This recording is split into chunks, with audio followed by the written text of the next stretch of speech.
Alexandre Dubé.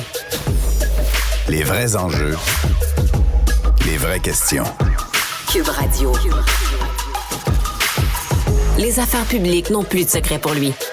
Il analyse l'actualité. Il sépare les faits des rumeurs. Il n'a qu'une seule parole, celle que vous entendez. Alexandre Dubé. Ça va bien, très bien, les négociations avec les enseignants. On se parle de la lourdeur de la tâche, de comment on peut ajouter des gens dans les classes. Puis ça va très bien. Puis moi, j'ai bon espoir que tous les enfants vont retourner à l'école dès lundi qui vient. Est-ce que vous aimez ça, les montagnes russes? Est-ce que vous aimez ça, les manèges? Parfois, c'est un peu la sensation qu'on a en observant les déclarations de part et d'autre, tant du gouvernement du Québec que des syndicats. Vous venez d'entendre le premier ministre François Legault qui, lorsqu'il a rencontré les médias à sa sortie de sa voiture de fonction, était rempli d'espoir face à un possible règlement avec les profs qui pourrait permettre un retour à l'école des jeunes à temps pour le lundi 18 décembre. On vous dit, bien franchement, ça n'a pas pris beaucoup de temps que les syndicats sont venus un peu tempérer l'espoir du premier ministre.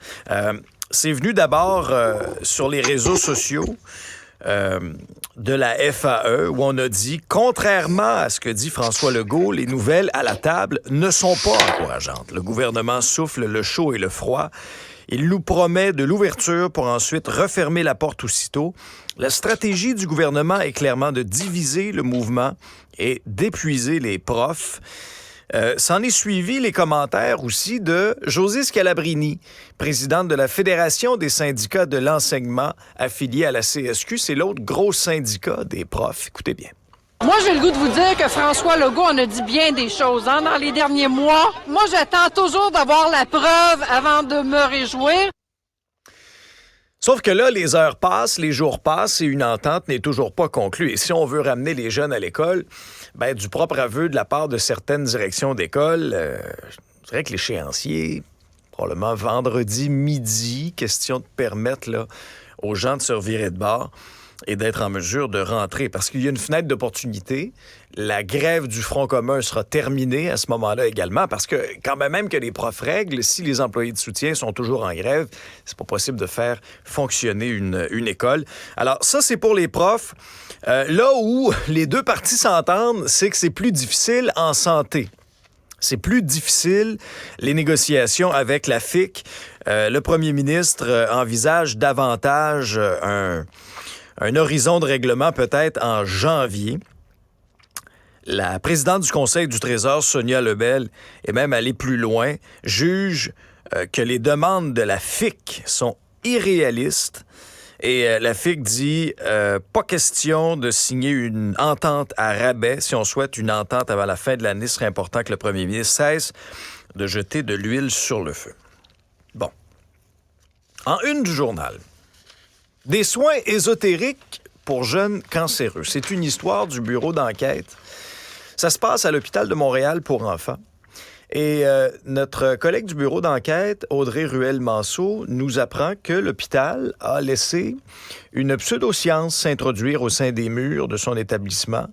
Des enfants qui étaient venus se faire soigner pour un cancer, qui ont reçu des cristaux de guérison, dans le but de soulager leurs nausées notamment. Un livre aussi sur leurs bienfaits. Un livre qui a été financé par la Fondation du Children.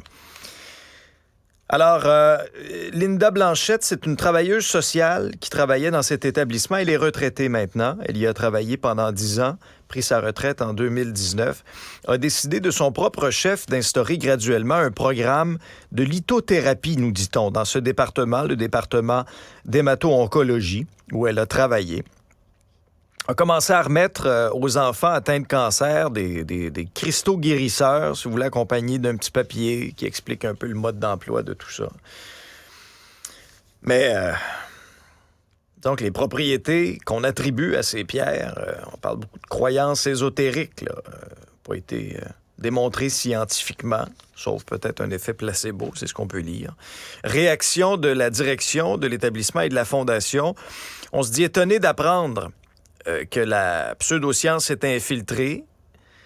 Et après ça, on rejetait la responsabilité sur autrui, là. Hein?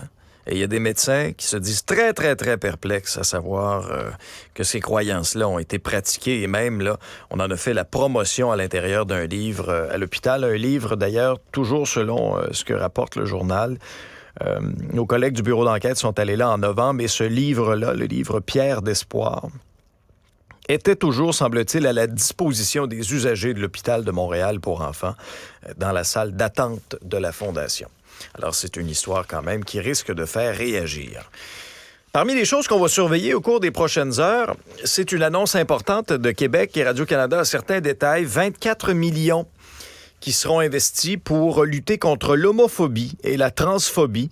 C'est une somme qui sera consacrée au cours des 5 prochaines années selon la Société d'État. C'est Martine Biron, la ministre responsable du dossier, qui en fera l'annonce dans un plan qui sera présenté à Montréal. Quand on regarde de manière rétrospective, c'est le plus gros montant qui aura été alloué à cette cause ici depuis qu'on a adopté le premier plan de lutte contre l'homophobie. C'était sous le gouvernement Charest. Alors, dans un contexte, effectivement, où les besoins sont criants, ce sera confirmé également. Et je veux simplement attirer votre attention en terminant sur la réaction de Meta. Vous savez, ce géant des médias sociaux, Meta, Google, Facebook, dans toute la foulée de la loi C-18 concernant les redevances aux médias, vous savez, lorsqu'on partage du contenu journalistique sur les réseaux sociaux, Google s'est entendu avec Ottawa. 100 millions par année qu'on va adapter en fonction de l'inflation, qui sera disponible aux différents médias. Reste à voir les modalités, qui aura droit à tout ça. Est-ce que la Société d'État aura sa part du gâteau? Mais là, il y a eu une déclaration, en tout cas, qui fait réagir. Lorsqu'on a, si vous voulez, comparu, en tout cas répondu aux questions, c'était la responsable des relations publiques chez Meta Canada, Rachel Curran, en comité parlementaire, est interrogée par le bloquiste René Villemur. Et essentiellement, ce qu'elle a dit, c'est Facebook, oui, pourrait ramener la diffusion d'articles sur ces plateformes, à condition d'être exclu de la loi régulant les nouvelles en ligne. Donc, si vous ne forcez pas à payer, on va pouvoir ramener votre contenu. Et moi, ce qui me fait littéralement tomber de ma chaise, c'est que c'est une avenue, selon Meta toujours, qui est envisageable seulement parce que, ultimement, ne veut pas payer pour avoir le droit de diffuser du contenu qui n'a pas de valeur commerciale pour nous. Ce qu'il faut comprendre, là, si c'est gratuit, là, c'est que c'est vous le produit, c'est nous le produit. Okay? Donc, Facebook se base sur des clics, sur des publications virales, sur de la visibilité. Et ce qui crée beaucoup de viralité, là, c'est pas juste des photos de chats sur les réseaux sociaux. Au contraire, ce sont des articles qui font réagir et là, après ça, vous commentez, il y a débat. Et Facebook bénéficie de ça. Et après ça, on a le culot en comité parlementaire de dire que c'est un contenu qui n'a pas de valeur. Et l'entreprise ne croit pas non plus que son réseau social phare est devenu moins crédible depuis le blocage des médias. Ouais, disons qu'on n'a pas la même lecture des événements. Bienvenue à Cube Radio. Voici votre nouvel épisode.